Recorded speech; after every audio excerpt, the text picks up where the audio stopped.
Peter, did you see what has been happening with the ICE raids? In broad daylight, people are getting pulled out of their homes, while Trump is calling them animals and invaders. To make matters worse, the people standing up to them are labeled as domestic terrorists, and some have even been executed after being pinned down and disarmed. It feels like things have escalated so fast. That's not a coincidence. That's a structural mechanism of our current political system. What do you mean, a mechanism? Dr. Jim Adams and colleagues break down this phenomenon of extremely polarized politics as of late in their 2025 study. Analyzing 13,000 interactions between political elites, they found that when leaders use dehumanizing language about a group, they're not just expressing a position, but giving everyone who supports them permission to treat that group the same way.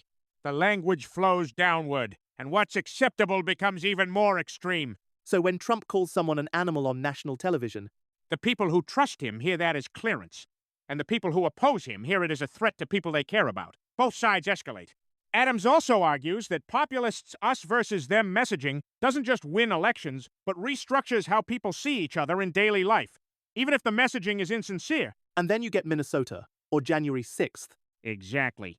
And here's the part nobody talks about. The mainstream politicians who push back hard, calling it fascism, calling it ethnic cleansing, they're not wrong to be alarmed. But the louder they get, the more it confirms the narrative that there are two irreconcilable sides. The conflict feeds itself. So there's no good response to all this? There's no easy one. However, institutional design systems that force cooperation, like coalition governments, party plurality, and an end to corporate donors, all make a difference. But we don't have that. We have a system where your entire political identity is built on defeating the other side. So when a leader decides the other side isn't even human, the system has no circuit breaker. Fake news, arrest this guy. You're in the files, buddy.